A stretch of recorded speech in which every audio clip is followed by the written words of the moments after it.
The fine folks over at Okinos reached out to me via email a couple of weeks ago and asked if I was interested in reviewing another one of their cases.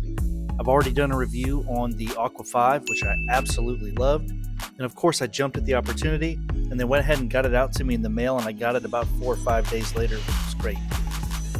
So I thought what I would do is put together the cheapest 1440p gaming PC that I could. I was able to get it under an incredible price point for you that's totally doable by anybody out there. Let's go ahead and check this build out. And before we get into the build and the review of the case, let me just again give a big shout out to the folks at Okinos. They're absolutely awesome to deal with. They never have told me what to put in any of my reviews. They just want an honest review of their product.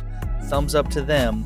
All right, let's go ahead and get this case open. Let's check it out, and let's get into this 1440p gaming PC build. And while this build footage is running in the background, let me just go ahead and talk about the parts that are in this PC. For the CPU, we've got an AMD Ryzen 7 3700X. It's a little bit older of a processor, but it still is super capable. And at the budget price point, it absolutely does a great job. I got it for $60 on Facebook Marketplace. The motherboard is an Asus A520. I got that for $40 on Facebook Marketplace. For the RAM, we've got 16 gigabytes of Corsair Vengeance at 3600 megahertz, $20 on Facebook Marketplace again. And our storage drive is an MSI 500 gigabyte. I think it's an M391 NVMe. And I paid $20 for that, again, on Facebook Marketplace. For the cooler, I'm using a Cooler Master Hyper 212. Technically, I got it for free. It was included with some other computer parts that I bought. It does have an ARGB fan. It's a 4-pin, 12 volt, I think it is, ARGB fan. But since this build is a non-ARGB case, I'm going to go ahead and just not plug that part of it in, just to give it that stealth black look, and I think it's actually going to look really good. For the power supply, one of my absolute favorites for budget PC builds, it's an Apevia Prestige 600 watt. I got it brand new on Amazon for $51.99. I've used an absolute boatload of these PSUs and had zero problems. They're great, again, for these budget builds. And last but certainly not least, the graphics card. We've got an EVGA GeForce RTX 3060 Ti. I got an incredible deal on this graphics card. I paid $150 on Facebook Marketplace. These routinely go for well over $200, both on eBay and in person. So I was really stoked when I got it for $150. But if you do look around, you can find these kind of deals in your local market. So there you have it. There is all the parts used for this budget 1440p build. The total cost is $346.99. I was absolutely extremely pleased with the total cost to put this whole PC together. Now, obviously, I got the case for free. It factors into that $346. You would have to buy your own case. In this case, if you were to get a Cypress 3, which I'm going to recommend, you'd add an extra $60 under that. So for just over $400, you could have a pretty capable 1440p gaming PC if you play your cards right. Here it is, the Okinos 3, all completed and put together. Let me just talk about some of the things I really liked about this case. Number one, I like the compact size. It is really cool how everything is just tightly packed in there, no extra space, but at the same time, it was very easy to build in. It has cable pass-throughs all the way around the motherboard, so it's very easy to get your stuff through. Definitely no extra wasted space, but still plenty of room to get everything done, to get all your components put in there. It came with all 4 fans, 3 on the front, 1 in the back, 120 millimeter, 3-pin fans. Then the cable management straight from the factory was actually really good. I didn't have to do anything with these front fans. They're nice and tightly run up the side and into the back, which was pretty cool. You've got room to add 2 fans on the bottom, and one of the nice things is they included 8 long fan screws, which most cases don't include those. So that was really cool of Okinos, just another little bonus. They also include a couple of PCIe slot covers in case you pop out the wrong one and need to replace it or whatever. You have some of those. And this piece of wood, certified walnut. So that's pretty cool. I was actually thinking The wood on the front, and I'll show that to you in a second, was going to be fake. Turns out it's real walnut, so that's pretty neat.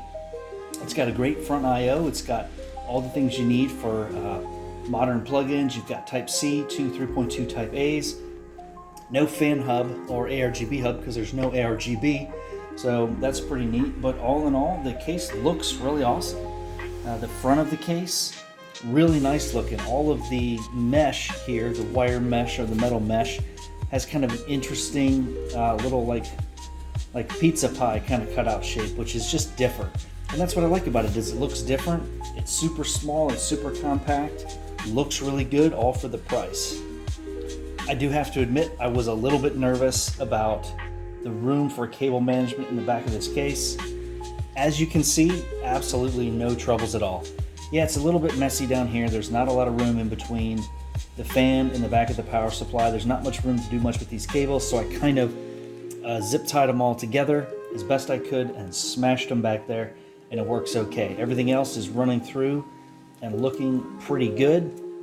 So I'm really happy with how I was able to use what was here to cable manage. It did come with a 3.5-inch hard drive tray back here, but realistically, I don't know how you could accommodate that with a modern power supply.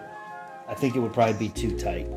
But anyway, there's enough space to get everything done. You don't have all your RGB cables flying all over the place.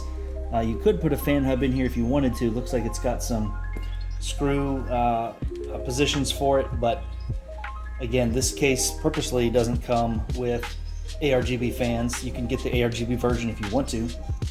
This is the non-ARGB version, and I kind of like it. I think it has a really excellent, different look. So, but anyway, plenty of room for cable management. I was really happy with how easy it was to build in this case. So overall, for the price, you get a super unique looking case. You got some real wood grain here on the front. Very unique pattern in the mesh checkering all around the case. I really like this case. Okinos did it again. They also give you some really cool extras in the box. They give you some long fan screws. They give you this piece of walnut here so you know it's legit in case you were worried about it. Nope, this is the real deal wood. What? Bro, what are you talking about, man? You can quote me on that. Real deal wood here on this Cypress 3 case from Okinos. They did an awesome job, and I appreciate them sending me this case to check out. Now that the build is all done and looking great, let's see what this $350 1440 PC can do. First off, let's check out Red Dead Redemption 2. On 1440p medium presets, you can see that we're getting about 75 frames per second. Looks decent. Now onto Microsoft Flight Simulator, a demanding game, and you can see we're getting over 100 frames per second at 1440p. This little PC is absolutely very capable of giving great performance for a really, really affordable price. Right now, the prices of gaming PCs and components are high and going up even higher with the new GPUs coming out, with tariffs and all these other unknowns going on. It can seem like maybe it's not the best time to get into PC gaming. But if you're smart and you make good choices and you don't overbuy for something you don't need, you can absolutely find incredible value, just like this PC right here. $350 1440p PC can absolutely be had. Be sure to check out the Okinos Cypress 3. I really like the case, and Okinos's other cases. The Aqua 5 is really good. The Aqua 7 is great. The Aqua 3 is very popular. Definitely check those out. Thanks everybody for watching and for all your support. I'm closing in on 1,000 subs, which I honestly never thought I would get to, so I appreciate everybody with their comments and their likes and their subscribing. It really means a lot to me.